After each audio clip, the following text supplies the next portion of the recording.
अस्सलाम वालेकुम। उम्मीद है कि आप सब खैरियत से होंगे और अपने घरों में खुश होंगे। तो गर्मी तो बहुत ज़्यादा पड़ रही है और इतनी ज़्यादा गर्मी में दिल करता है कि कुछ ठंडा ठंडा पिएं। तो आज आपके लिए फ़ालसे की शरबत की रेसिपी लेके आई हूँ। तो चलें इसको बनाना स्टार्ट करते हैं। बिस्मिल्लाहिर्रहमानिर्रहीम। फ़ालसे का शरबत बनाने के लिए जो चीज़ें चाहिए, एक पाव यहाँ पे मैंने फ़ालसा लिया है। मैं 2 ग्लास बना रही हूँ शरबत के। 5 टेबल स्पून चीनी के हैं, हाफ़ टी स्पून काला नमक है और एक बड़ा ग्लास मैंने पानी का लिया है। ग्लास बड़ा है तो इसलिए अगर आपके छोटे ग्लास हैं तो फिर आप 2 इसमें ऐड करें पानी के। तो अब इसको ब्लेंडर में डाल देते हैं सारी चीज़ों को। और जो फ़ालसा है वो कोशिश करें कि आपको अच्छा मिले, फ्रेश मिले और जो रेड ज़्यादा होता है वो वाला मिले। बस इसके अंदर अब काला नमक ऐड करेंगे और साथ ही चीनी भी ऐड कर देंगे।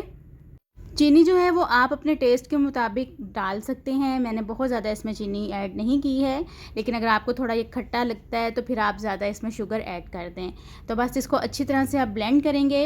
अगर आप चैनल पर नए हैं तो मेरे चैनल को सब्सक्राइब कर दें और बेल आइकन के बटन को ज़रूर प्रेस कीजिएगा ताकि मेरी हर नई आने वाली वीडियो का नोटिफिकेशन आपको मिल सके।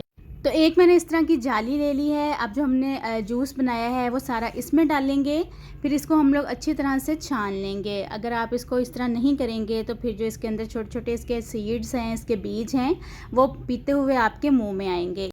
इसलिए आपने लाजमी इसको इस तरह से छान लेना है। तो ये देखें अच्छी तरह से मैंने इसको छान लिया है। बस अब इसको साइड पे रखते हैं और इसके अंदर अब जो है वो ढेर सारी बर्फ़ डालते हैं ताकि ये ठंडा सा जो शरबत है वो बनकर रेडी हो। अच्छी तरह से इसको मिक्स कर लेंगे ताकि ये सही से ठंडा हो जाए। और मैंने आपके साथ और भी काफ़ी ज़्यादा जूसेस की और शरबत की रेसिपीज़ शेयर की हैं, आप मेरे चैनल पर जाके देख सकते हैं। तो शरबत ठंडा हो गया है। अब इसको ग्लास में डालते हैं और फिर मैं इसकी फ़ाइनल लुक आपके साथ शेयर करती हूँ।